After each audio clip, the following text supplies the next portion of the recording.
Hi, it's your old friend Weedy. Today on HempRock TV, it's HempRock Radio. Weird, huh?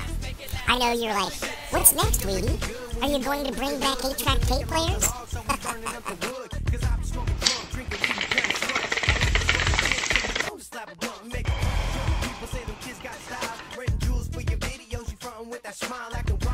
But seriously, HempRock Radio can be heard on WVQC 95.7 FM, low power to the people, Mondays 1 p.m. till 2 p.m., Tuesdays 1 p.m. till 3 p.m.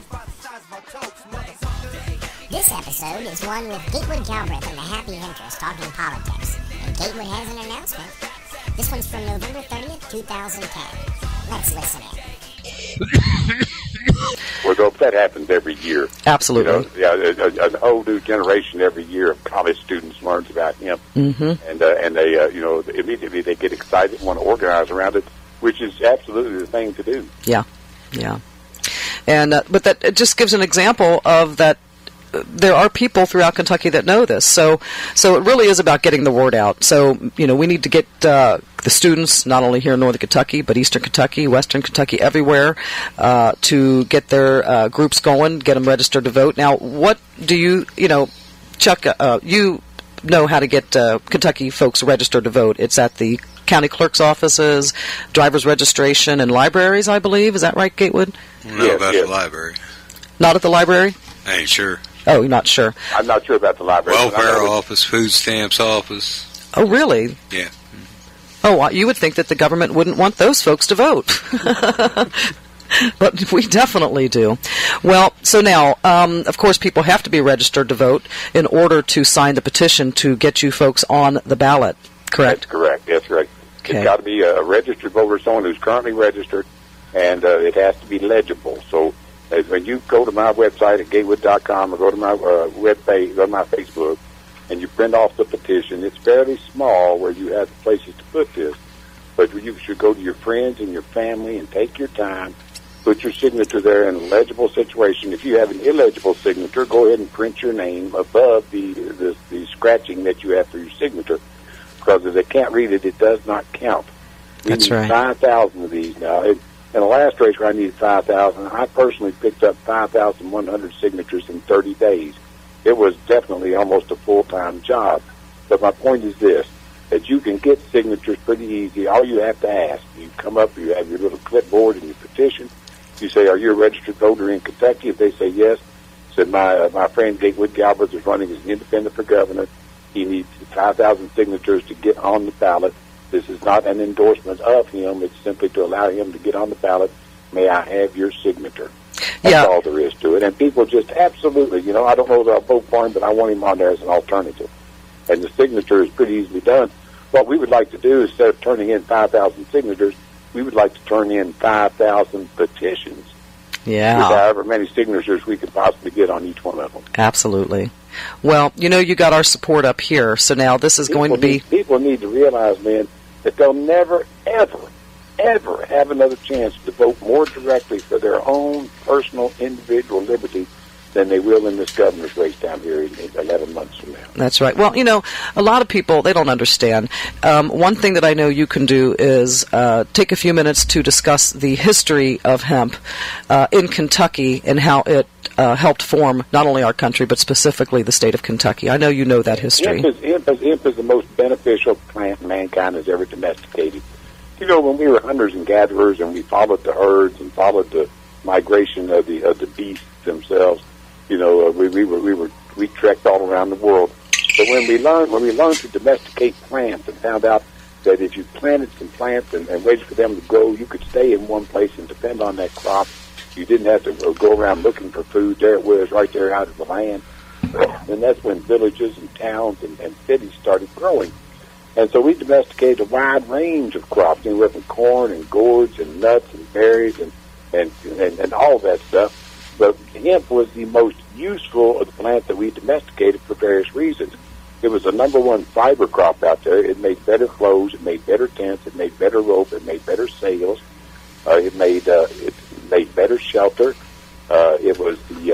It's the number one food on earth. The hemp seed is a highly nutritious food item that can be depended on for human existence. If no other food is available, it's the number one fuel on Earth because the little these little seeds are little oil capsules, and you can derive oil out of the hemp seed, and you can burn that for fuel. You can burn that for fiber, and of course, it's the number one medicine on Earth because it alleviates so many of the human ills. So that there is no doubt why hemp was known worldwide as a domesticated crop which answered most of mankind's needs. Now, and Kentucky was the world's largest producer of cannabis, which is what we're talking about. When we talk about hemp, we're talking about cannabis, marijuana.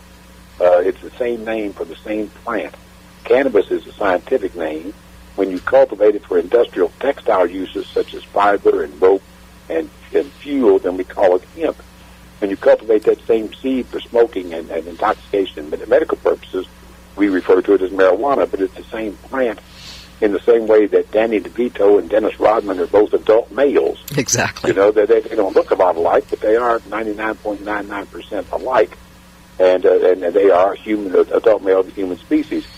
So Kentucky was the world's largest producer, and they used it for rope and sailing and ship rigging and thread and smoking, medicine aspect of it. And so along come the synthetic manufacturers, along come the people who find out that you can take oil and you can make all these synthetic products that are currently being made naturally out of hemp. And so they engineered the illegalization of this crop, cannabis, because they didn't want the farmer producing fuel or medicine in competition with their synthetic petroleum fuel and synthetic medicines. They didn't just come in here and compete with the farmer with their natural products, with their synthetic products. They engineered the criminalization of the farmer if he planted a seed in the earth. That's the first time that they ever took the power to tell you what seed you could plant in the earth and what you couldn't.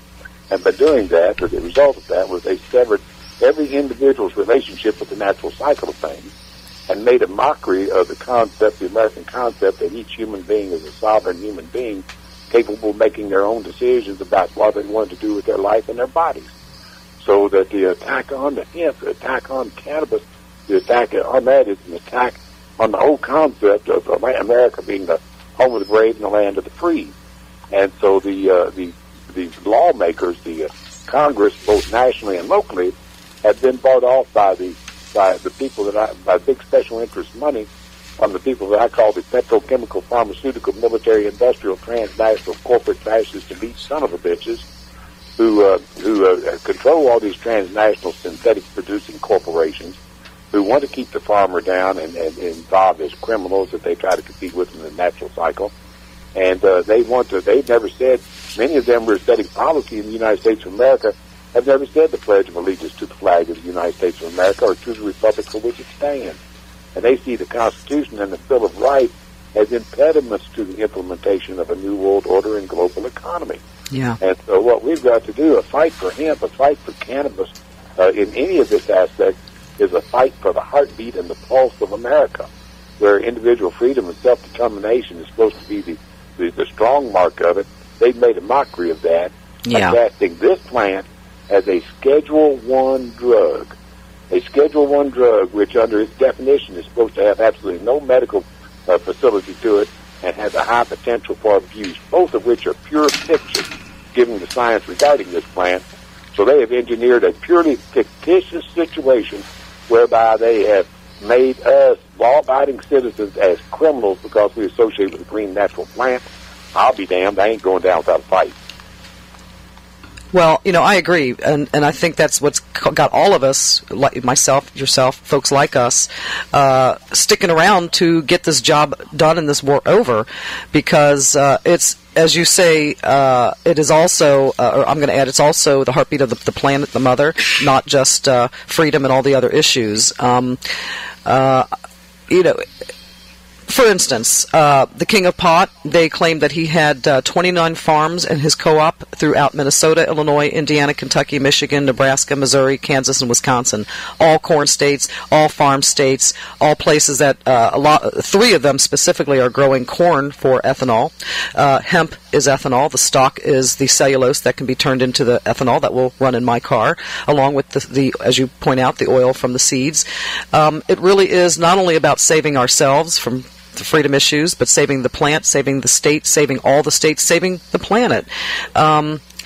People just don't get it, and more and more people are getting it. And yes, I don't know when we're going to reach critical mass on it, but more and more people, given the social network of the capabilities of educating the people, given the movies and all that are coming out, more and more people are getting it, and we're making great strides actually. But we need to redouble our efforts because I can feel the critical mass moving. I can feel the wall of ignorance and voluntary ignorance. I can feel that moving because more and more people are being held their feet to the fire on having to explain their indefensible positions regarding it. Yeah. Now, real quick, I'm going to, as I said, I'm going to do this while you're on the phone before we get off, with the Willie Nelson page.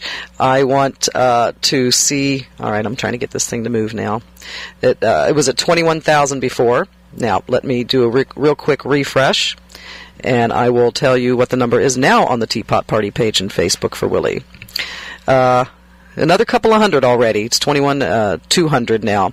So it is. I think we're almost to critical mass. I kind of thought we were in California with Prop 19. Well, what happened there? And I've talked to people. As a matter of fact, I'm going out there Thursday. Good. There's a film.